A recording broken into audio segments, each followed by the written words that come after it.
Estimada maestra Ángela Bravo, en esta oportunidad vamos a presentar el producto elaborado para la evaluación formativa número 1.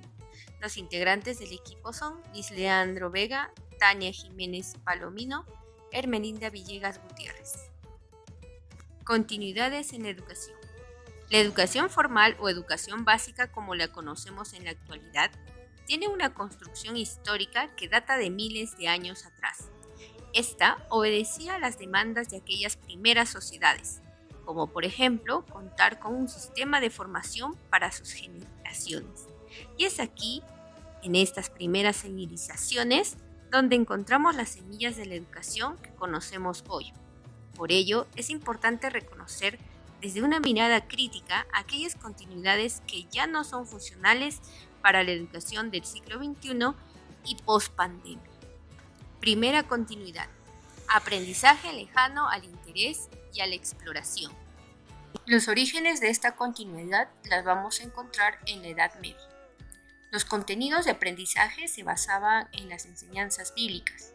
Hay una escuela pastoral que basa sus aprendizajes en los mitos y cuya función es la de ideologizar. Debido a esta fuerte influencia, los aprendizajes no guardan relación con la realidad. Están totalmente desconectados de la coyuntura y de lo que sucedía día a día. El aula es el único espacio de aprendizaje, limitado por las instrucciones del maestro y los contenidos que demanda la iglesia, limitadas a copiar, repetir y enlistar. Los estudiantes no cuestionan los contenidos de aprendizaje. Todos obedecen y el maestro tiene la razón. La investigación y exploración en nuevos saberes era condenado y castigado severamente. ¿Cómo se relaciona con nuestra práctica actual? Los contenidos de aprendizaje en la actualidad se basan en el currículo, el cual sigue marcando el cómo y qué hacemos en el aula. Ejemplo de ellos son los aprendizajes que se busca desarrollar en cada nivel educativo, los cuales son evaluados bajo estándares de aprendizaje en cada grado. El currículum es como la Biblia en la Edad Media. Generalmente se busca trasladar la realidad al aula por medio de actividades simuladas, por medio de láminas, videos, que sin embargo se quedan en lo simbólico y terminan recayendo en lo instruccional, y es así que el aula continúa perpetrándose como un espacio tradicional. Una práctica que se perpetúa hasta nuestros días es la desconexión con los intereses de los estudiantes con relación a lo que quieren aprender. Esto se ve reflejado en una práctica común, la planificación curricular. Esta planificación, elaborada antes de conocer a los estudiantes, no considera las necesidades e intereses de los estudiantes, además que recae en la instruccionalidad cuando no considera la indagación y exploración como parte de la naturaleza del aprendizaje. Continuidad 2. El docente como líder del aprendizaje. Origen. En la Edad Antigua, los griegos llamaban a los maestros paidógogos, que eran los sirvientes encargados de acompañar a los niños y en ocasiones instruirlos. Esta tarea era realizada por los más viejos, pues eran considerados los más expertos. En Roma, los maestros tenían más prestigio, como Sócrates, quien decía: la pedagogía trata de ayudar al alumno a alumbrar los tesoros escondidos en las profundidades del espíritu. Según Platón, para ser gobernante, educador, será necesario recibir una esmerada educación, desde la infancia. Por ello desarrolló el primer plan de enseñanza. Quintiliano fue el primer profesor romano, reconocido públicamente. Escribió el primer manual de formación de maestros llamado Instituciones Oratorias. En este contexto, el maestro era sinónimo de sabiduría. En la Edad Media, las órdenes religiosas fueron quienes se encargaban de la educación, creando la Escuela de Alejandría. Aquí el maestro tenía la función de orientar, y la pedagogía se convierte en la conductora de los niños hacia la virtud, a través de una disciplina que defendía los castigos físicos. Los hijos de las familias acomodadas eran quienes recibían esta educación. Con la Reforma, la formación del maestro se convirtió en algo fundamental. Se aumentaron los números de escuelas de órdenes religiosas, que se dedicaban casi exclusivamente a las enseñanzas con métodos educativos rígidos para el alumno. Erasmo de Rotterdam declaró que todo docente necesita una preparación específica, teniendo que aprender más de lo que va a enseñar. Al final de esta época, la enseñanza tradicional, teniendo como imagen centrada en el profesor, se enfrenta a los cambios y se revaloriza la figura del niño, quien deja de ser un objeto pasivo, receptor de la labor del maestro y espectador de su propia educación. Es, en la Edad Moderna, donde destaca el español Juan Luis Vives, quien se centra en el estudio de las humanidades, moderniza los programas educativos y se interesa por primera vez por la importancia del edificio escolar, por la marginación, la guerra o los vicios sociales. Es en esta época donde el docente se encuentra frecuentemente con la necesidad de compaginar diversos roles contradictorios que le exigen mantener un equilibrio en varios terrenos educativos, lo que le da la necesidad de elaborar nuevas estrategias del aula, siendo este su gran reto para la actualidad. Continuidad 3. Proceso de evaluación. Podemos decir que la evaluación en la continuidad tiene por objetivo demostrar el recorrido que el concepto de evaluación ha realizado desde que aparecieron las primeras prácticas evaluadoras en el ámbito educativo hasta la llegada del constructivismo, lo que representa un importante cambio de modelo. Para ello, se ha hecho una revisión teórica completa sobre este, dando respuestas a cuestiones como ¿en qué época podemos situar el interés para evaluar? ¿Cuándo aparece la obsesión por la medición? ¿En qué momento es acuñado el término evaluación educativa? ¿Quién es considerado como el padre de la evaluación en educación? ¿Qué nuevos modelos de evaluación comienzan a surgir en la época de los 60? ¿Y qué ocurre cuando el constructivismo aparece en el panorama educativo? Se concluye con una pequeña reflexión sobre aquellas ideas constructivistas que implicaban cambios importantes en los modos de entender la evaluación en los contextos educativos. Realmente transformaron las prácticas al uso de una nueva generación de la evaluación para los tiempos actuales. La generación ecléctica, las palabras claves como evaluación, medición, rendición. A lo largo de todos los tiempos, las personas evaluamos y somos de alguna manera evaluados. Se puede decir que la evaluación es un proceso natural, permanente, presente en muchos aspectos de nuestras vidas. Evaluamos diariamente con distintos fines. Valoramos las características y posibilidades que nos ofrecen unos productos del mercado con respecto a otros, para comprarlos o no. Atribuimos objetivos a personas, situaciones o cosas en función de las impresiones que nos dan. Elaboramos juicios que nos ponen de parte de alguien o en contra de alguien en una disputa. Buscamos conocer lo que le gusta o le molesta a la persona que está a nuestro lado, con la intención de que esta relación vaya por buen fin, entre otros. Evaluamos, valoramos constantemente, sin esfuerzo alguno, aparente y casi sin darnos cuenta de ello igualmente, aunque sea a diferente nivel. Hablar de educación en tiempo de pandemia, realmente es algo que nos cuestiona a nosotros como docentes. Cuestionarnos en el sentido de que es necesario conocer realmente el proceso de evaluación y sobre todo el proceso de evaluación formativa al cual hoy nosotros estamos llamados a poner en práctica con nuestros estudiantes. Que nuestros estudiantes no solamente sea motivo para que demos una evaluación de manera cuantitativa. Hoy en día, al hablar de una evaluación formativa, implica que tú puedas descubrir junto con tu estudiante cuáles son aquellos nudos críticos que tiene y que puede mejorar para poder llevar a cabo ese proceso de aprendizaje al cual estamos llamados. Tenemos que brindarle el andamiaje adecuado en el momento oportuno a cada uno de nuestros estudiantes. ¿Cuáles son los retos y exigencias del docente de educación primaria en el contexto, en la realidad educativa actual? Para responder esta pregunta, debemos entender que apenas 21 años han pasado del siglo XXI y las demandas educativas han generado severas críticas sobre el rol del docente. nos encontramos repensando nuestro quehacer y cómo adaptarnos a las nuevas demandas educativas, a la vez de tratar de romper con paradigmas que ya no tienen funcionalidad para una sociedad en continuo cambio.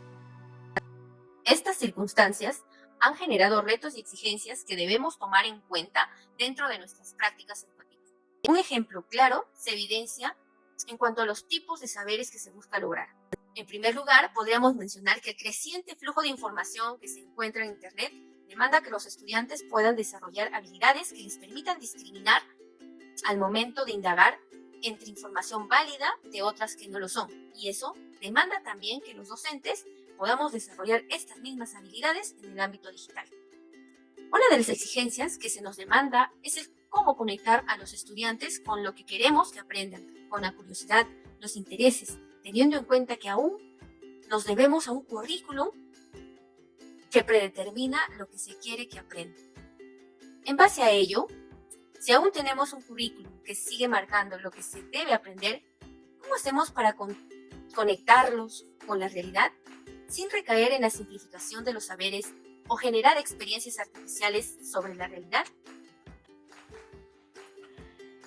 Observando mi práctica docente, puedo argumentar de que he visto que el maestro se encuentra frecuentemente con la necesidad de compaginar diversos roles, que le exigen mantener un equilibrio en varios terrenos educativos, lo cual se convierte en un reto, que es cambiar de paradigma y adaptarse a los cambios. Estos cambios continuos provocan también un cambio en las responsabilidades. Es decir, no solo el maestro debe enfocarse en la enseñanza, sino también en el aprendizaje, aceptando los cambios socioeconómicos y culturales de los estudiantes. Esto tiende a que el docente introduzca nuevas herramientas o instrumentos para la educación, ya que tiene una batalla perdida porque los medios logran que el profesor no sea la única fuente de transmisión oral y escrita de conocimiento. Cada vez más, el profesor se encuentra en clase con los diferentes modelos de socialización que coexisten en una sociedad multicultural y multilingüe. Muchos profesores necesitan hacer un cambio de paradigma. Actualmente se ha modificado la credibilidad del profesor y los padres muchas veces apoyan más las palabras de sus hijos que la del docente, que transmite la enseñanza, poniendo injustamente en tela de juicio al docente como autoridad educativa social. La incorporación de nuevas materias, planteadas como auténticas demandas sociales, como es el caso del uso de recursos digitales, ha de suponer cambios o diversificaciones en el contenido del currículo. Algunos docentes se oponen al cambio, ya que no están dispuestos a abandonar sus viejos recursos educativos y se niegan al avance inminente de la tecnología. ¿Cuáles son los efectos de las continuidades en la práctica docente y cuáles son las barreras que generan dichas continuidades para ofrecer una educación pertinente en el siglo XXI? Para responder esta pregunta, debemos de tener en cuenta que, sin duda, tenemos en la actualidad continuidades en el sistema educativo que han perdido valor, como por ejemplo el centrar el aprendizaje en los docentes y considerar a los estudiantes como tabula rasa o vasos que debemos llenar. Sin embargo, también tenemos otras que son positivas, como por ejemplo la educación como aspiración de todas las sociedades y un derecho para cada uno de los niños y niñas de cada una de estas sociedades. Pero, ¿cuáles son las barreras que generan dichas continuidades para ofrecer una educación pertinente para el siglo XXI? A pesar de que la educación es un derecho universal y una aspiración de todas las sociedades, aún permanecen las segmentaciones entre quienes pueden acceder a una educación de cierto nivel y los que no y deben conformarse con lo que puedan acceder. Por ejemplo, entre la educación privada y la educación pública. Esta continuidad, que viene desde la Edad Media, de segmentar a quienes pueden y quienes no pueden acceder a una educación de calidad, no permite que todos y todas las niñas y niños logren desarrollar habilidades de alta demanda cognitiva necesarias para desempeñarse en el siglo XXI. Otra continuidad de la educación tradicional es el aprendizaje centrado en el docente y en el currículum preescrito. La educación del siglo XXI demanda que se rompa con este paradigma, pues la atención debe centrarse en el estudiante, en el sujeto que aprende. Y es aquí donde el docente se convierte en el mediador, en el que reacciona a las necesidades de aprendizaje de estos estudiantes. De otro lado, este currículum no debe ser tomado de forma literal, Esto demanda, por parte de los docentes, que seamos más reflexivos y críticos sobre los aprendizajes que se necesitan para este nuevo ciclo. Puede concluirse que el rol del docente actualmente va de acuerdo a las demandas de la sociedad. Los sistemas educativos deben estar más adaptados a las exigencias del mundo globalizado. Para responder a estos desafíos, tanto las instituciones existentes como aquellas en las que se están forjando los profesores más nuevos deben revisar sus referentes actuales y promover experiencias innovadoras en el campo del proceso de enseñanza-aprendizaje. Puede verse que consideramos que el profesor tiene un rol fundamental en el proceso de enseñanza-aprendizaje. Podría decirse que es imposible que las instituciones de educación puedan iniciar procesos de cambio sin contar con el profesorado, pero tampoco parece que puedan tener éxito a larga aquellas experiencias promovidas por profesores sin el apoyo de la institución. En este sentido, creo que es verdaderamente necesaria la concurrencia y la iniciativa institucional. Este tipo de proyectos deben ser asumidos por toda la organización y por los equipos educativos. ¿Cómo debe ser un maestro en el siglo XXI? Un buen profesor necesita un amplio conocimiento de la materia que imparte y un plan de estudios debidamente organizado. Necesita ser entusiasta, cariñoso, empático, pero también firme y respetuoso. Es muy importante que maneje diversos recursos digitales y debe utilizar estrategias motivadoras que promuevan el aprendizaje significativo.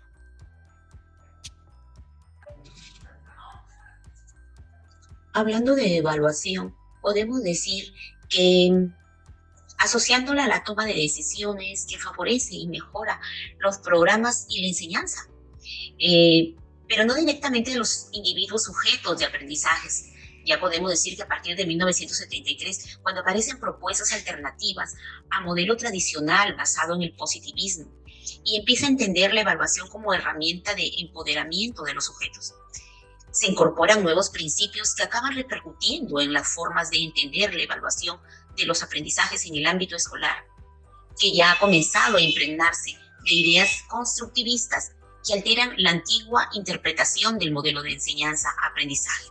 Pues ya se deja de hablar de medición y avanza en la evaluación educativa. Aún podemos encontrar todavía algunos maestros tradicionales, ¿no? que todavía piensan que la evaluación es de manera cuantitativa.